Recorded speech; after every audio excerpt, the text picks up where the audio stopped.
حضرت آمنہ نے خوب اچھے کپڑے پہنے اور بہت اچھی طرح تیار ہو کر گھر میں بیٹھ گئیں۔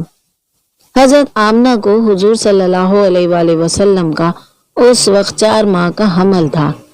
آخر وہ صبح بھی آئی جب یہ 10 لوگوں کا قافلہ مکہ پہنچا۔ حضرت آمنہ دروازے سے کان لگا کر کھڑی ہو گئیں کہ ابھی میرے شوہر آئیں گے اور میں ان سے گلے مل کر خوب خوش ہوں گی۔ حضرت عبد المطلب کو بھی جیسے ہی خبر ہوئی تو دوڑتے ہوئے قافلے کے پاس پہنچے، لیکن حضرت عبداللہ نظر نہیں آ رہے تھے۔ پریشان ہو کر قافلے والوں سے پوچھا کہ میرا لڑکا عبداللہ کہاں ہے؟ وہ نظر نہیں آ رہا۔ قافلے والوں نے جواب دیا کہ جاتے وقت مدینے کے پاس راستے ہی میں حضرت عبداللہ کی طبیعت خراب ہو گئی تھی، اس لیے وہ مدینہ ہی میں اپنی نانی کے گھر رک گئے تھے، اس کے بعد ہمیں نہیں پتا۔ یہ سنتے ہی حضرت عبد المطلب نے اپنے بڑے بیٹے حارث کو کہا کہ اے حارث، جلدی سے اپنا گھوڑا نکالو اور مدینے کی طرف سفر کرو اور جا کر دیکھو کہ میرے بیٹے عبداللہ کی کیا حالت ہے، اور پھر جلدی سے آ کر مجھے خبر دو۔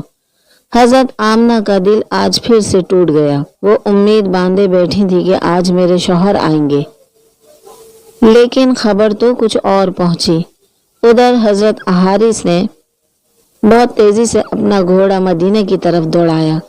3 دنوں کے سفر کے بعد وہ مدینہ پہنچے اور نانی کے گھر جا کر معلوم کیا کہ حضرت عبداللہ کہاں ہے، تو ایک دل دہلا دینے والی خبر ان کے کانوں میں پڑی۔ گھر والوں نے بتایا کہ اے حارث، عبداللہ کی طبیعت بہت زیادہ خراب تھی، انہیں دل کا دورہ پڑا تھا اور ان کی ابھی 1 مہینے پہلے وفات ہو چکی ہے۔ ہم نے انہیں نابغہ نام کی جگہ پر دفن کر دیا ہے۔ یہ سن کر حضرت حارث کی بھی آنکھوں سے آنسو آ گئے۔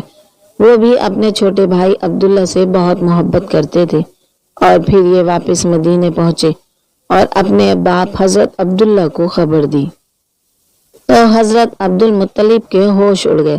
اچانک ان کی آنکھوں سے آنسو بہنے لگے اور اپنے بیٹے عبداللہ کے وفات کا غم برداشت نہ کر سکے، لیکن فوراً ہی خود کو سنبھالا اور سارے لوگوں کو جمع کر کے کہا کہ اے لوگوں، آمنہ کو اس کی خبر نہ ہونے دینا، کیونکہ وہ حمل سے ہے۔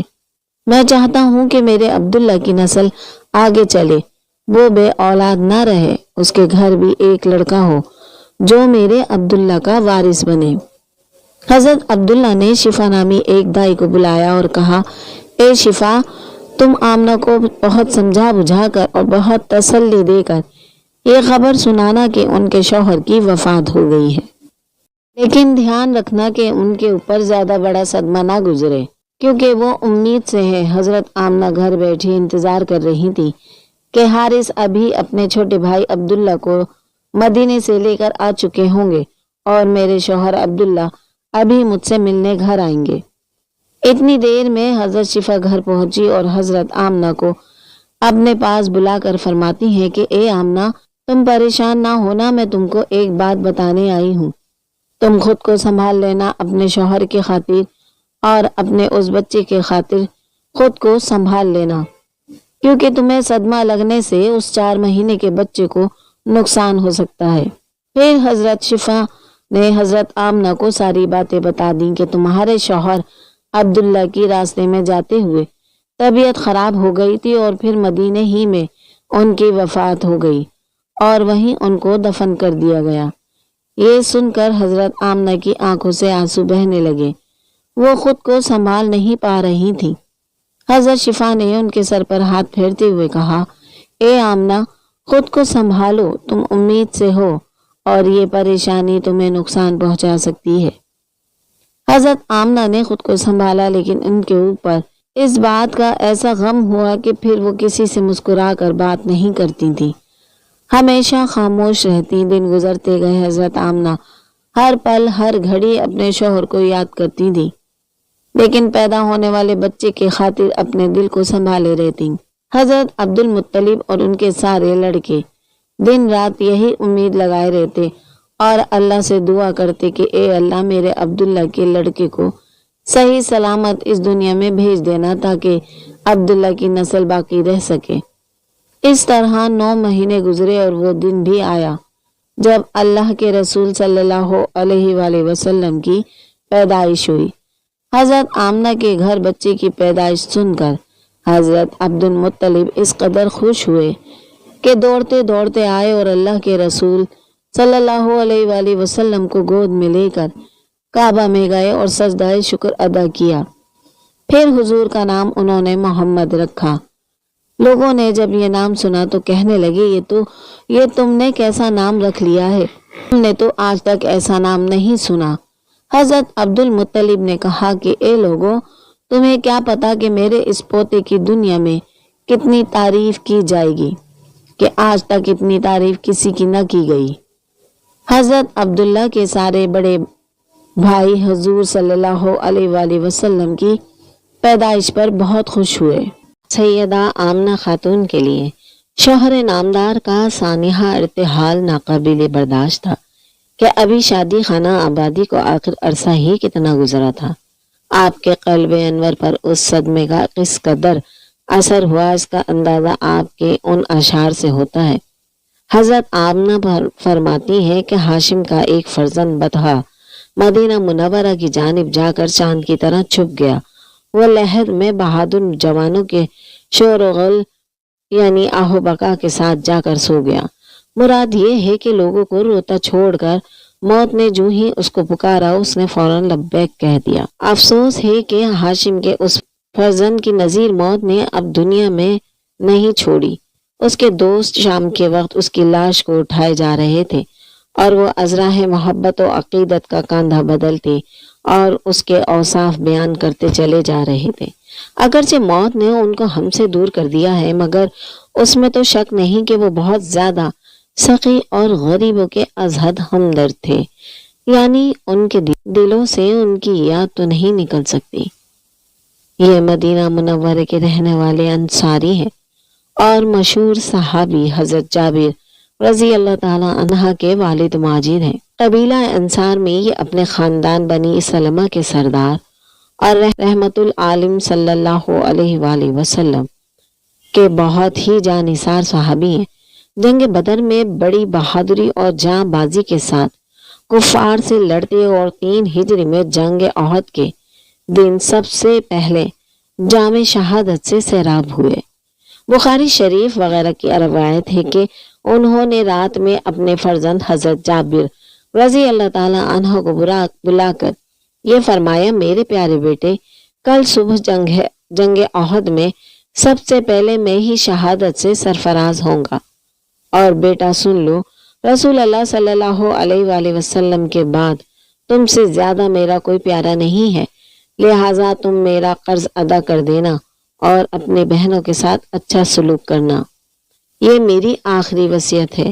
حضرت جابر رضی اللہ تعالی عنہ کا بیان ہے کہ واقعی صبح کو میدان جنگ میں سب سے پہلے میرے والد حضرت عبداللہ بن عمرو بن حرام رضی اللہ تعالی عنہ ہی شہید ہوئے۔ حضرت جابر رضی اللہ تعالی عنہ کہتے ہیں کہ جنگ احد کے دن جب میرے والد حضرت عبداللہ انصاری رضی اللہ تعالی عنہ کی مقدس لاش کو اٹھا کر بارگاہ رسالت میں لائے تو ان کا یہ حال تھا کہ کافروں نے ان کے کان اور ناک کو کاٹ کر ان کی صورت بگاڑ دی تھی۔ میں نے چاہا کہ ان کا چہرہ کھول کر دیکھوں تو میری برادری اور کنبے قبیلہ والوں نے مجھے اس خیال سے منع کر دیا کہ لڑکا اپنے باپ کا یہ حال دیکھ کر رنج و غم سے نڈھال ہو جائے گا۔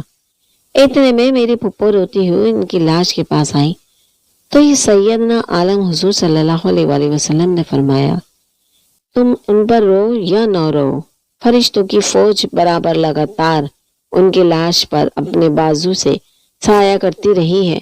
حضرت جابر رضی اللہ تعالیٰ عنہ کا بیان ہے کہ جنگ احد کے دن میں نے اپنے والد حضرت عبداللہ رضی اللہ تعالیٰ عنہ کو ایک دوسرے شہید حضرت عمر بن جموح رضی اللہ تعالیٰ عنہ کے ساتھ ایک ہی قبر میں دفن کر دیا تھا۔ پھر مجھے یہ اچھا نہیں لگا کہ میرے باپ ایک دوسرے شہید کے قبر میں دفن ہو، اس لیے میں نے اس خیال سے کہ ان کو ایک الگ قبر میں دفن کر دوں۔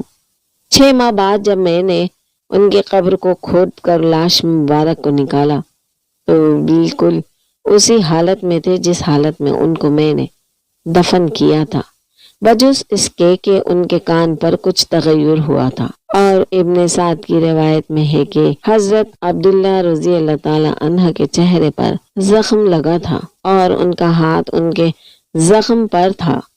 جب ان کا ہاتھ ان کے زخم سے ہٹایا گیا تو زخم سے خون رسنے لگا۔ پھر جب ان کا ہاتھ ان کے زخم پر رکھ دیا گیا اور ان کا کفن ایک چادر تھی جس سے چہرہ چھپا دیا گیا تھا اور ان کے پیروں پر گھاس ڈال دی گئی تھی۔ چادر اور گھاس دونوں کو ہم نے اسی طرح پڑا ہوا پایا۔ پھر اس کے بعد مدینہ منورہ میں نہروں کی کھدائی کے وقت حضرت امیر معاویہ رضی اللہ تعالی عنہ نے یہ اعلان کرایا کہ سب لوگ میدان احد سے اپنے اپنے مردوں کو ان کے قبروں سے نکال کر لے جائیں۔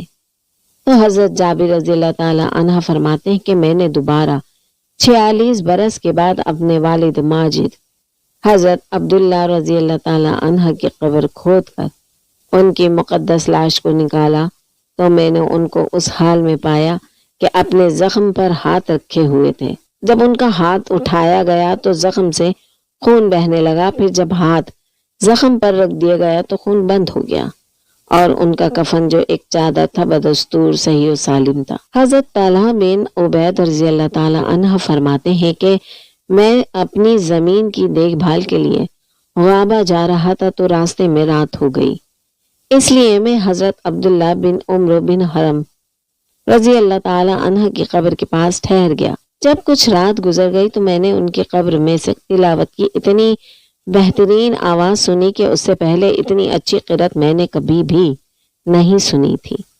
جب میں مدینہ منورہ کو لوٹ کر آیا اور میں نے حضور اقدس صلی اللہ علیہ وآلہ وسلم سے اس کا تذکرہ کیا تو آپ نے ارشاد فرمایا کہ اے طلحہ، تم کو یہ معلوم نہیں کہ خدا نے ان شہیدوں کی ارواح کو قبض کر کے زبرجد اور یاقوت کی قندیلوں میں رکھا ہے اور ان قندیلوں کو جنت کے باغوں میں آویزہ فرما دیا ہے۔ جب رات ہوتی ہے تو یہ روحیں قندیلوں سے نکال کر ان کے جسم میں ڈال دی جاتی ہیں، پھر صبح کو وہ اپنی جگہوں پر واپس آ جاتی ہیں۔ سبحان اللہ عز و جل۔ یہ مستند روایات اس بات کا ثبوت ہیں کہ حضرت شہداء کرام اپنی اپنی قبروں میں لوازم حیات کے ساتھ زندہ ہیں اور وہ اپنے جسموں کے ساتھ جہاں چاہیں جا سکتے ہیں، تلاوت کر سکتے ہیں اور دوسری قسم کے تصرفات بھی کر سکتے ہیں اور کرتے ہیں۔ اللہ تعالیٰ ان پر رحمت ہو اور ان کے صدقے ہماری مغفرت ہو، آمین۔ اللہ تعالیٰ ہمیں دین کی مکمل سمجھ نصیب فرمائے اور ہمیں نیکوکاروں میں شامل کرے، آمین۔ ناظرین، کومنٹ باکس میں اللہ تعالیٰ کے 99 ناموں میں سے ایک نام ضرور ٹائپ کریں۔ جزاک اللہ۔